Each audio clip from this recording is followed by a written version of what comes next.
अस्सलाम वालेकुम नाजरीन।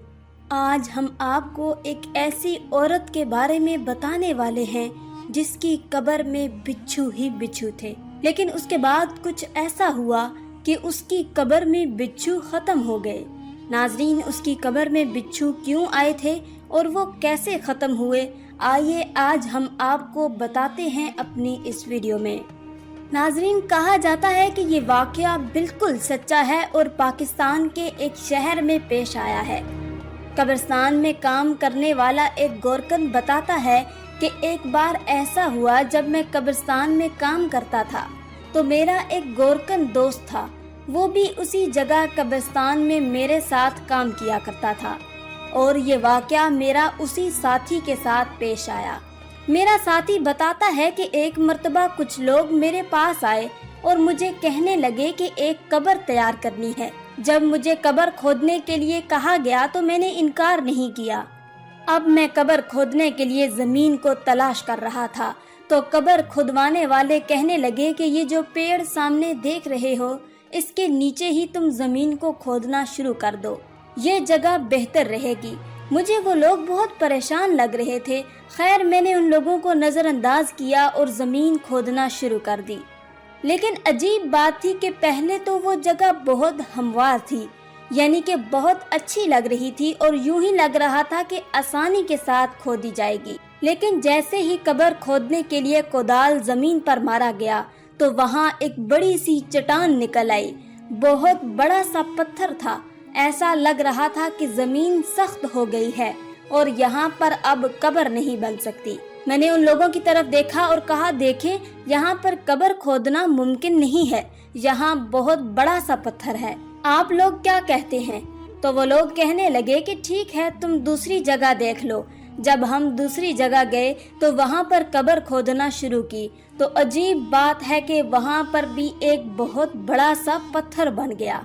कब्र खोदने वाला कहता है कि मैं फिर हैरानी से उनकी तरफ देखने लगा और कहने लगा, अजीब माजरा है, आपके सामने मैंने ज़मीन को देखा, ज़मीन तो बहुत नरम थी, लेकिन ये तो बड़ी अजीबो गरीब बात हो रही है, पत्थर ही पत्थर निकल रहे हैं, जबकि मैं तो आज ही बहुत सारी कब्रें खोद चुका हूँ।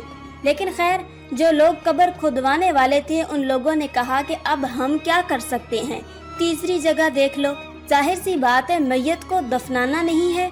अब तीसरी जगह कब्र को तैयार किया गया तो वहाँ कब्र खोदना शुरू हो गई, लेकिन जैसे ही उसमें गड़ा बना तो उसमें से इंतहाई गलीज और नाकाबिले बर्दाश्त बदबू आने लगी। बयान करने वाले भाई बताते हैं कि ये सूरत हाल देखकर मेरा जो साथी था जो कब्र खोद रहा था घबरा गया और उसने इनकार कर दिया कि मैं कब्र नहीं खोदूंगा। उसके इनकार करने के बाद वो लोग बहुत परेशान हुए और कहने लगे, अगर तुम कब्र नहीं खोदोगे तो कौन खोदेगा? उसके बाद वो लोग मेरे पास आए और कहने लगे कि भाई ज़रा जाकर कब्र तैयार कर दो। बयान करने वाले भाई कहते हैं कि मैंने अपने साथी से पूछा कि किसकी कब्र है, तो मेरे साथी ने बताया कि वो लोग कह रहे हैं कि किसी औरत की कब्र है। मेरा साथी कह रहा था कि मैंने तीसरी मर्तबा कब्र खोदी है, लेकिन वो कब्र तैयार नहीं हो रही है। 3 बार कब्र खोदने पर ऐसा लग रहा है कि जमीन उस औरत को कबूल करना ही नहीं चाहती। अभी वो मुझे ये सब बता ही रहा था कि इतने में वहाँ उस औरत के रिश्तेदार आ गए।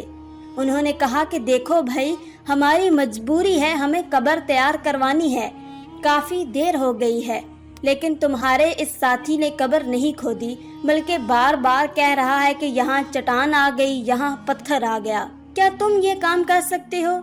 जो भाई ये वाकया बयान करते हैं वो कहते हैं कि जब उन लोगों ने मुझसे राब्ता किया और मुझसे कहा कि कब्र तैयार कर दो क्योंकि रात हो गई है, इसके बाद हमने लाइटों का इंतजाम किया और कब्र खोदना शुरू कर दी। लेकिन अजीब बात थी कि मेरे साथी की तरह मैंने जितनी बार कोदाल जमीन पर मारा तो मेरे जिस्म में सनसनी सी महसूस होने लगती। ऐसा लगता कि कोई लोहा है या पत्थर के टुकड़े पड़े हुए हैं। मुझ पर खौफ तारी हो गया और पूरा जिस्म पसीने से भीग गया। हालांकि वो सर्दियों की रात थी, यानी सर्दियों का मौसम था, लेकिन उसके बावजूद भी मेरा जिस्म पसीने से भीग चुका था। मैंने थोड़ी सी हिम्मत करके ज़मीन को थोड़ा सा खोदा। ज़मीन खोदने की देर थी कि उसमें से बड़ी तादाद में से बिच्छू निकलने लगे। जिन्हें देखने के बाद साथ आने वाले लोग भी डर गए। इतने में वहां मौजूद लोगों में से किसी ने कहा कि इस औरत के शौहर से कहो कि ये अपनी बीवी को माफ कर दे और उसके गुनाहों की बख्शिश के लिए दुआ करे। मैंने कहा कि आखिर ये औरत कौन थी और इसका शौहर यहाँ पर मौजूद क्यों नहीं है? तो उनमें से एक आदमी कहने लगा कि ये हमारे मोहल्ले में रहती थी। इसके बाद एक और आदमी आगे आया, उसने कहा कि मैं इस औरत का भाई हूँ। दरअसल इसका शौहर अपाहिज है और यहाँ नहीं आ सकता, चल फिर नहीं सकता। तो मैंने कहा कि फिर ये क्यों कहा जा रहा है कि इसके शौहर को यहाँ बुलाया जाए? तो लोग कहने लगे, तुम तो देख ही रहे हो कि दोपहर से रात हो गई है और इस औरत की कब्र बन ही नहीं रही है। आखिर कुछ तो ऐसी बात होगी जो कब्र नहीं बन रही। जो भाई ये वाकया बयान करते हैं कि मैंने उनसे कहा कि आप लोग ऐसा करें कि शौहर को बुला लें, वही असलियत बताएगा। उसके बाद कुछ लोग शौहर को लेने चले गए। जब वो चले गए तो उनमें से एक आदमी इतने में बातें करने लगा। मैंने उससे कहा कि आखिर ये औरत अपने शौहर के साथ क्या करती थी? दरअसल ये औरत अपने शौहर से बदजुबानी करती थी, रोजाना लड़ती थी और उसको ताने देती थी। लेकिन उसका शौहर बड़ा ही साबिर और शाकिर था, मगर वो गरीब था। ये औरत रोज उससे झगड़ा करती और कहती कि तुम ज्यादा पैसे नहीं कमाते, मुझे बहुत सारे पैसे चाहिए हैं। उसका शौहर गरीब मजदूर था। एक बार काम करते करते उसके साथ एक हादसा हो गया और उसके दोनों पैर कट गए और वो अपाहिज हो गया।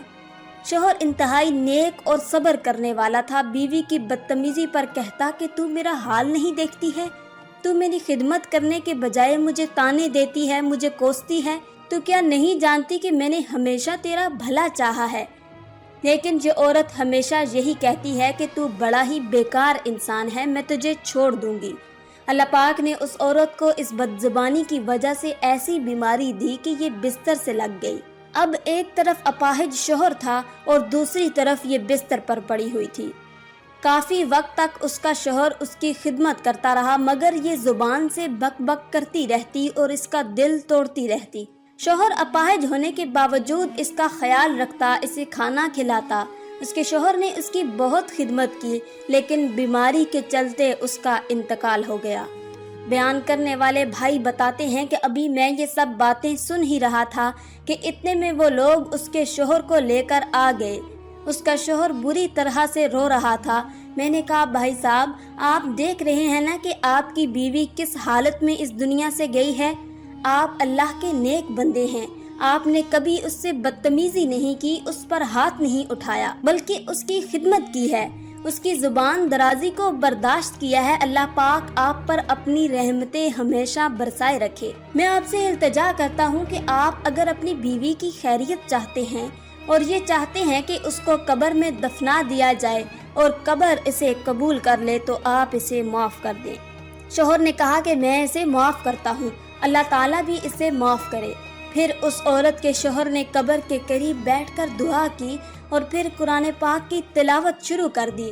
वो सूरह यासीन पढ़ता रहा और मुख्तलिफ सूरत मुबारका पढ़कर उसने दुआ की कि या अल्लाह, मेरी बीवी को माफ़ कर दे। ये जिस हालत में दुनिया से गई है बहुत बीमार थी, इसने मुझे तकलीफ दी, मुझे कोई सुख और चैन नहीं दिया, लेकिन मैं फिर भी इसकी मग़फ़रत की दुआ करता हूँ। या अल्लाह, तू उसे माफ़ फरमा दे और अगर मुझसे भी कोई गलती हुई है तो मुझे भी माफ़ कर दे। और काफ़ी देर तक तिलावत कुरान पाक करता रहा।